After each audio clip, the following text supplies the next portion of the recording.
The morning mixer. The bell above the door of Maggie's bakery chimed promptly at 7:15 a.m., as it did every weekday morning. Maggie glanced up from behind the counter, a warm smile spreading across her flour-dusted face as she watched her regular customers file in one by one. First through the door was Harold, a retired accountant in his 70s, his wire-rimmed glasses perched precariously on the end of his nose. "Morning, Maggie," he called out cheerfully. "Those apple danishes smell divine."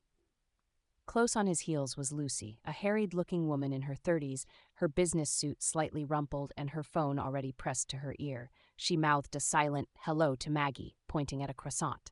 Next came Ben, a college student with perpetually tousled hair and dark circles under his eyes that spoke of late-night study sessions. He mumbled something that might have been coffee as he slumped against the counter. The last to enter was Aisha, a young woman in scrubs, clearly just off the night shift at the nearby hospital. She yawned widely as she waved to Maggie. As Maggie bustled about, preparing their usual orders, she smiled to herself. This motley crew had been coming to her bakery at the same time every morning for months, yet they'd never spoken to each other beyond the occasional nod or murmured, "Excuse me." That was about to change.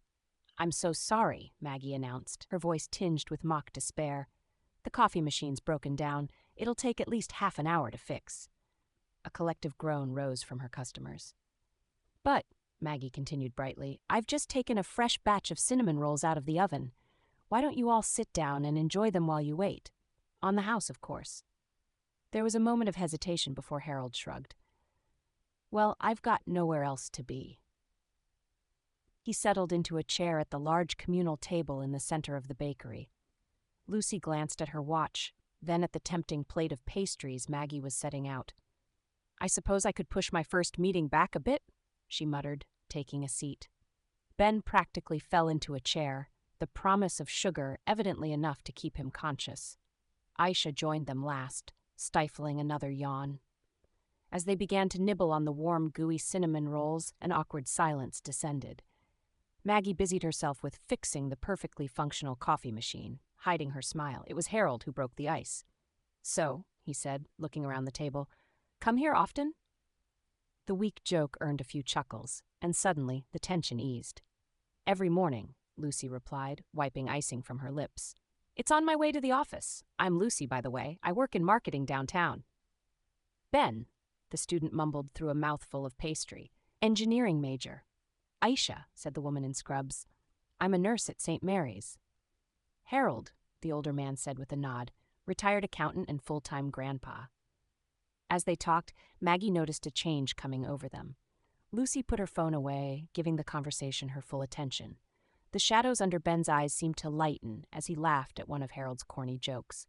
Aisha's posture relaxed. Maybe this would help the stress of her shift to melt away. They discovered shared interests and connections they'd never known existed. Lucy's company was looking for interns, and she offered to put in a good word for Ben. Aisha mentioned her struggle to find good childcare for her son, and Harold's eyes lit up as he told her about his daughter's home daycare service. As the minutes ticked by, their conversation deepened.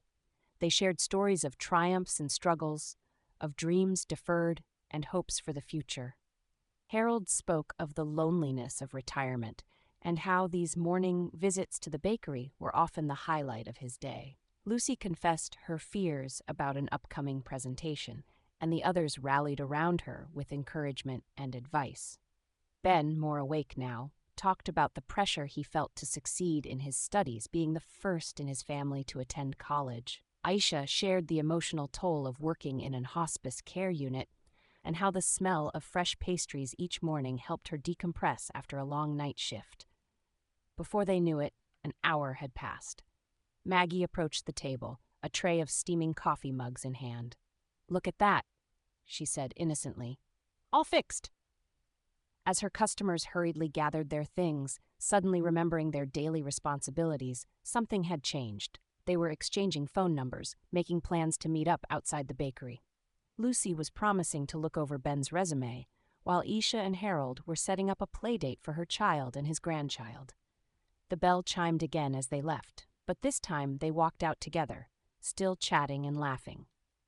Maggie watched them go, feeling a warmth that had nothing to do with her ovens. Over the next weeks and months, Maggie's Bakery became more than just a quick stop for coffee and pastries. The large table was regularly filled with not just the original four, but with friends and family they brought along. Harold's grandchildren would sometimes join him, receiving homework help from Ben. Lucy hosted informal networking events, connecting her new friends with opportunities. Aisha organized a weekly wellness check-in, recognizing that everyone had stress in their lives that needed addressing. And at the center of it all was Maggie, watching with joy as her little bakery became a hub of community and connection. She'd always known that good food had the power to bring people together, but seeing it happen before her eyes was something special. One year to the day after that first shared cinnamon roll, Maggie arrived at the bakery to find a surprise party waiting for her. Her 4 regulars had gathered their extended circle of friends, filling the bakery with laughter and warmth. "What's all this?"